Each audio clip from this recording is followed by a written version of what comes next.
Sometimes the world of cybersecurity just feels like this huge maze. Right. All these complex terms, hidden threats everywhere. It can definitely feel overwhelming. But what if getting the fundamentals didn't have to be so, well, daunting? Maybe you're just trying to uh, beef up your own online habits. Or perhaps you need to get a handle on security stuff for work. Exactly. We're here to offer a more focused look at what really matters. Think of this as like your express route to grasping the core ideas. Right. We're not going to get bogged down in super academic talk. Right. Instead, we're taking a really practical approach, looking at, real world type scenarios. Yeah, exactly. This deep dive homes in on that foundational cybersecurity knowledge. And our angle here is a bit different, maybe. We're drawing insights directly from a set of exam practice questions and their explanations. It might sound a little unusual, but it's actually a pretty effective way to cut through the noise. We think so. It helps understand the key principles. These questions, they often touch on concepts used in penetration testing, which is basically, ethically trying to hack systems to find weaknesses. And our goal isn't just knowing the answers. We want to pull out those actionable insights, those aha moments from these technical questions. Make it clearer. Right. Make these cybersecurity concepts clearer, more relatable, and, well, ultimately more useful for you, the listener. And just so you know what we're working with, our source is this set of practice questions. Covers a whole range of topics. Think of it like a curated sampler of essential info. Okay, let's unpack the first layer then. Let's dive straight into wireless network. Okay, so the first question we've got is, which protocol is most commonly targeted during wireless network attacks because of weak encryption? And the choices are WPA3, WEP, IPsec, and HTTPS. Yeah, some of those, they sound pretty secure, don't they? They do, but the correct answer here is WEP. That's wired equivalent privacy. WEP, okay. So it sounds like it should give you some privacy. Yeah. So why was it such an easy target? What made it so weak? Well, what's fascinating, or maybe worrying, is that WEP was one of the first attempts to secure Wi-Fi. But its encryption method had these fundamental flaws, just basic weaknesses in how it scrambled the data. So easily breakable. Surprisingly easy. These flaws made it, well, straightforward to crack. There are tools like air cracking readily available, and honestly, someone with even basic knowledge could often break WP encryption in, like, minutes. Minutes. Wow. Yeah. And this really highlights a crucial lesson in cybersecurity. What seems secure today might be, easily broken tomorrow as tech evolves and attackers get smarter. It really shows why you need constant vigilance, constant upgrades. Within minutes. That really puts it in perspective. So the takeaway from WP's vulnerability. The key thing is seeing that evolution in wireless security. WPP was the start, but its flaws led to much stronger protocols like WPA, then WPA2, and now the more recent WPA3. We won't get into the super deep technical stuff for each one, but it's vital to realize if you still have any device on your network using WEP, that's a huge security risk. You need to upgrade immediately. Absolutely. Security is definitely an ongoing thing, not just a one-time setup. Okay, so we've seen how easily wireless can be compromised if it's outdated. But even with secure Wi-Fi, how do our devices actually talk to each other online? Which brings us to... Right. Our next question deals with network communication and the sort of pathways they use. Okay. The question is, which port does HTTP typically use? Options are 22, 443, 80, and 21. Few numbers there. Might look familiar to some. The answer we're looking for here is port 80. Port 80. Just a number, but what does it actually mean, in terms of online communication? Well, what's important to get is that HTTP, the Hypertext Transfer Protocol, that's the basic language your browser uses to ask for and get web pages.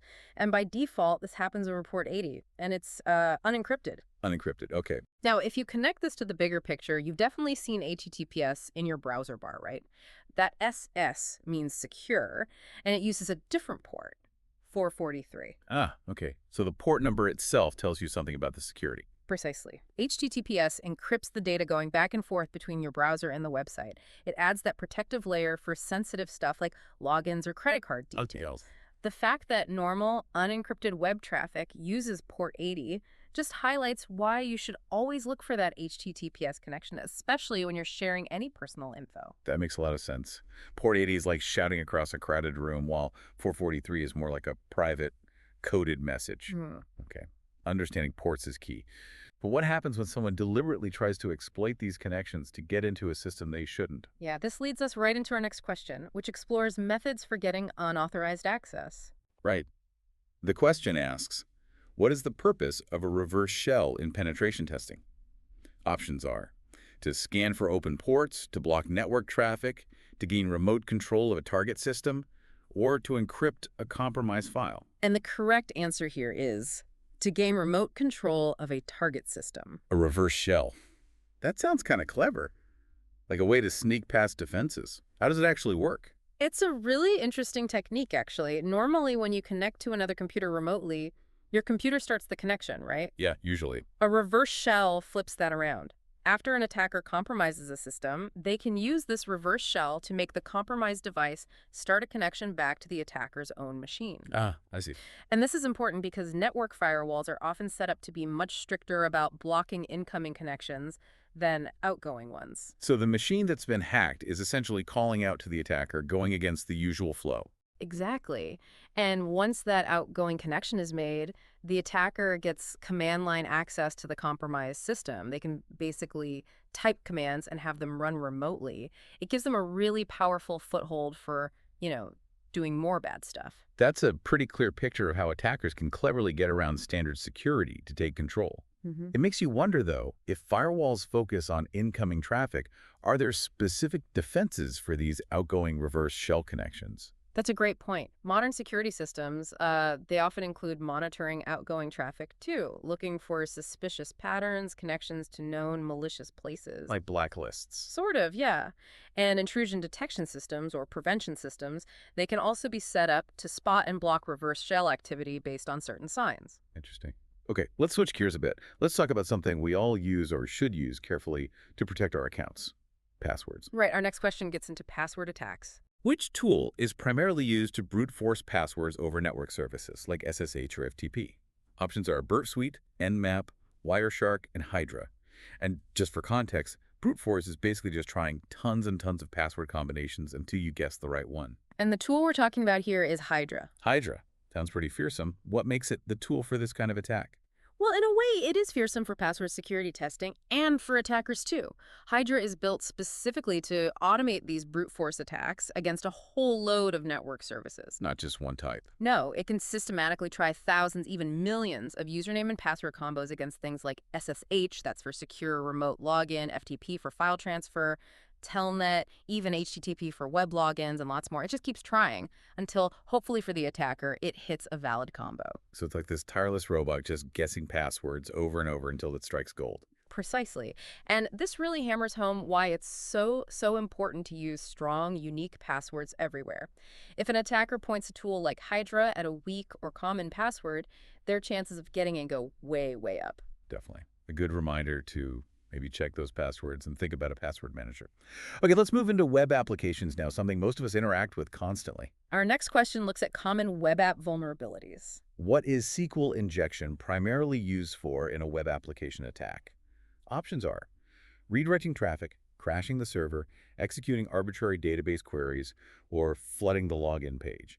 SQL, of course, being that language used to talk to databases behind websites. The correct answer is executing arbitrary database queries. SQL injection. Sounds quite technical. Can you break down how an attacker actually does this and what the impact could be? Absolutely. So lots of websites and apps use databases to store info, right? SQL is the standard language for talking to those databases. SQL injection is an attack that exploits weaknesses in how a website handles input from users. Like if an attacker types malicious SQL code into a login form or a search box. Instead of their username or search term. Exactly. And if the website isn't properly secured, that injected code can get executed directly by the database server itself. The fact that SQL injection is still so common really underlines how important secure coding is, especially properly cleaning up user inputs.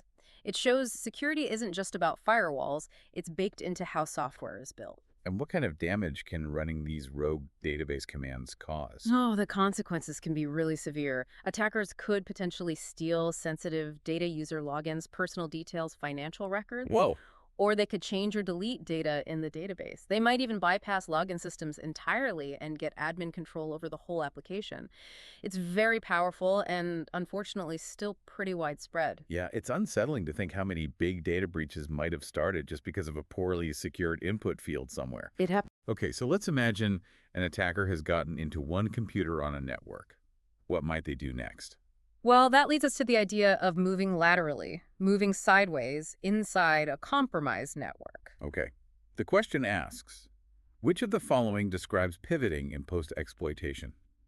Options. Installing backdoors on the original host, using a compromised machine to reach other systems, scanning external networks, or logging out of the system securely. The correct answer is using a compromised machine to reach other systems. Pivoting. Sounds like a strategic move, like expanding the initial breach. How does an attacker actually do that? It absolutely is a strategic move. Once an attacker gets a foothold on one machine inside a network, they usually don't just stop there. Pivoting is the technique of using that first compromised system as a kind of gateway or stepping stone to access other systems on the same network. Oh, okay. And those other systems might have more valuable data or control more critical functions. So the first machine becomes like an unwitting launch pad for digging deeper into the network. Exactly. It's like establishing a beachhead, like you said, and then using that secure point to move further inland. This kind of lateral movement is a real hallmark of sophisticated, persistent attacks. Makes you realize securing just the front door isn't enough. You need security throughout the network. A holistic approach, definitely. Makes perfect sense. All right, let's switch focus again slightly to a core part of many tech setups, the Linux operating system. Okay, our next question touches on some Linux security basics. Which file in Linux stores hashed user passwords by default? The options are etcetera root, etc shadow, and varlogoth.log. The correct answer is etc shadow. Etc shadow. The name itself kind of suggests it holds something important, something hidden.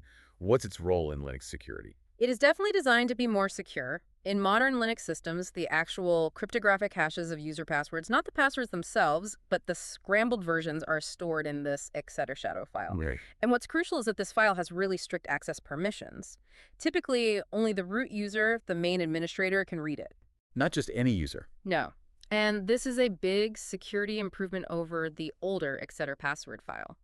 That file has basic user info and used to be readable by everyone, and way back, in less secure setups, it might have even held the password hashes directly. Oh, wow. So separating the hashes into a protected file like etc shadow and locking down access is a fundamental security step in Linux. So it's a deliberate design choice to keep that really sensitive stuff locked down tight. Absolutely. It's a cornerstone of Linux security. Makes it much harder for unauthorized users or malware to grab those password hashes. Good to know the OS has built-in protections like that. Hmm. Okay, let's swing back to web applications for a moment and think about how we can find weaknesses before they get exploited. Right, the proactive side of web security. Our next question covers that. What is the function of the tool Nikto in ethical hacking? Options are wireless password cracking, web server vulnerability scanning, packet sniffing, or network enumeration. The correct answer is web server vulnerability scanning. Nikto. Sounds like one of the tools the good guys use. What does it actually do? It is, yeah. Nikto is an open source scanner specifically built to check web servers for potential security problems.